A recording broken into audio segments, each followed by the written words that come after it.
Seth Wickersham at ESPN. There was the Jeff Benedict book, which I thought was great. Ian O'Connor, who I talked to a couple of days ago, his book was great. That was on Belichick, the making of the greatest coach of all time. And Seth Wickersham goes a mile deep on this. It comes out October 12th. So these are history books to me. They're sports history, but they're great, great history books. And the book is titled, It's Better to Be Feared, The Patriots Dynasty and the Pursuit of Greatness.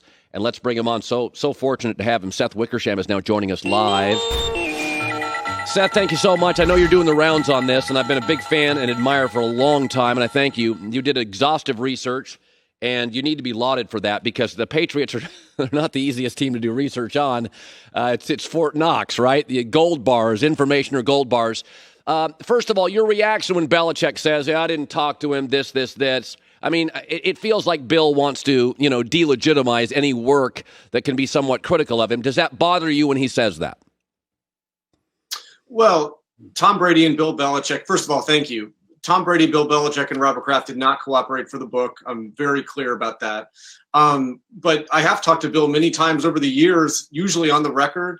And, I just, actually drew on a lot of that material in the book because so much of it was interesting and never made it into any of the ESPN magazine story I was doing. And so, I think that at the end of the day, readers will end up benefiting from this. Usually if a couple or a company has a big divorce, there's not a moment. It's a series of things and, it's a series of frustrations and you go to couples therapy, you try to work on it. So I don't see Belichick and Brady as having a moment. You crystallize it or distill it down to a moment. But often there are discussions or frustrations. If I could say to you, was there a moment or two for Tom that we can kind of distill it down to he gets in his car after that moment and calls Giselle and kind of made his mind up? Did he have a couple of those epiphanies in this process, this divorce? Well, I think one of the big turning points was after the Falcons Super Bowl. They had just won their 5th Super Bowl together. And I think that Tom, and people around Tom felt like that things needed to change a little bit. He wasn't the 25-year-old kid, who had just come off the bench back in the early part of the century. And so he did the Tom versus Time documentary. He did the TB12 book. He really started to establish himself outside of the team. And then at the same time, you had Belichick and you had Jimmy Garoppolo, whom he was deeply invested in. And at one point, Belichick, it's well known, greatly curtailed the access of Alex Guerrero in the building. Yeah. And, it was just a tough patch. And, Tom ended up skipping the voluntary offseason program. He had that unbelievable moment where he said, I plead the fifth. And so that's really when it started. All that said, Tom Brady made it very clear that he wanted to retire a New England Patriot. Yeah. And I think that if they had extended him with a contract that would have taken him until age 45 that he felt good about in August of 2019, I think he would have signed it. Instead, he signed what was basically a 1-year deal with a raise and an out to be a free agent. And as Tom Curran of NBC Sports reported at the time, that he was so frustrated by negotiations, he almost left camp in protest. And right after he signed that contract, he and Giselle put their house on the market. And he's later said publicly he knew that his time in New England was done then. The one thing, the excerpt I read a week ago, we spent almost a day on this, and I said, you could criticize me all you want. You don't like me as a broadcaster, but if it got personal and you said I was a bad guy, and my boss was quoted in a book saying I was a bad guy or a miserable human being, that's personal. That's something I probably would stick with me and land harshly. There's a quote in there where Robert Kraft basically says, this guy's a miserable human being. And I don't, I know what Bill's history is. He's held a grudge or two, what is the current relationship of Kraft and Belichick this morning, do you believe, Seth? I think it's a good relationship. I think it's worked phenomenally well. I mean, Robert Kraft will probably make it into the Hall of Fame. And I think that one of the reasons he will is because, number one, when he traded for Belichick, it's turned out to be the greatest trade in NFL history. And number two, he's been able to maintain and manage these personalities and keep the band together much longer than, so many other people couldn't have. And as he said this publicly, it doesn't mean that it doesn't come without, managerial challenges at the time. And that moment, that was in 2018. And he was in a conference in Aspen, one of these business conferences. And he says, I hate leaving places like this because you're around the most brilliant minds, and I have to go to Detroit to be with the biggest effing a-hole in my life, my head coach. All that said, I think Bill's public, he's referred to himself as an a-hole before. I think he might actually be kind of proud of that comment. Yeah. Well, sometimes grumpy people are.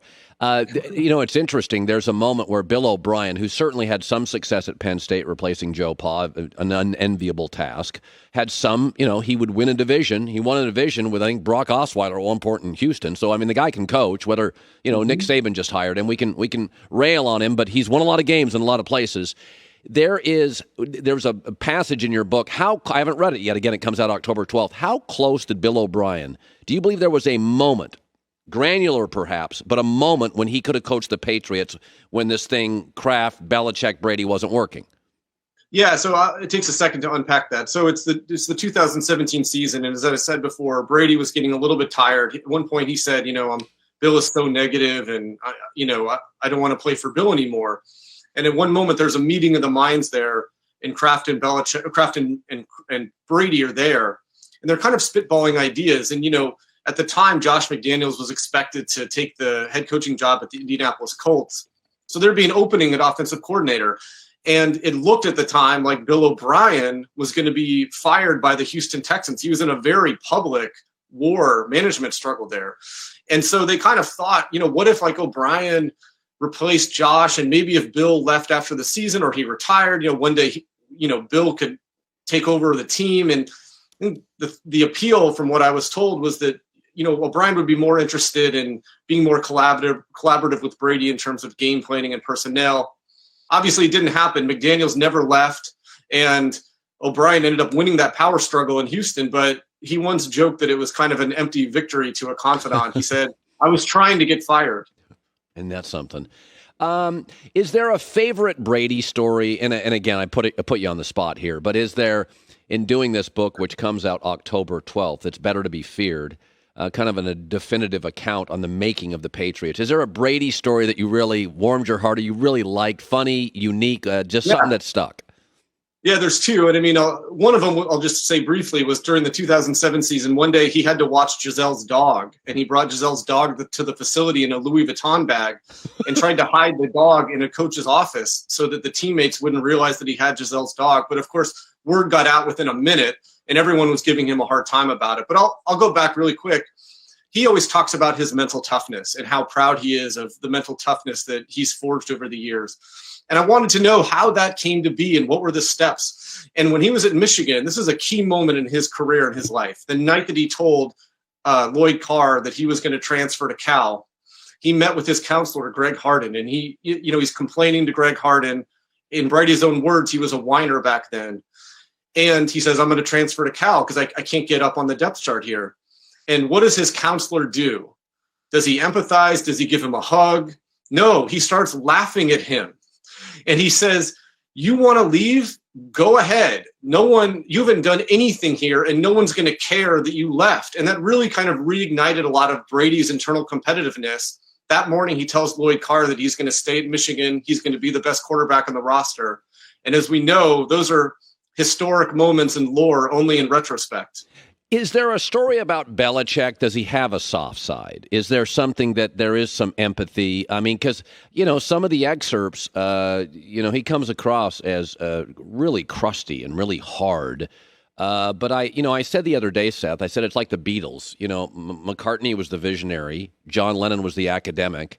And, Ringo and George Harrison kept it light.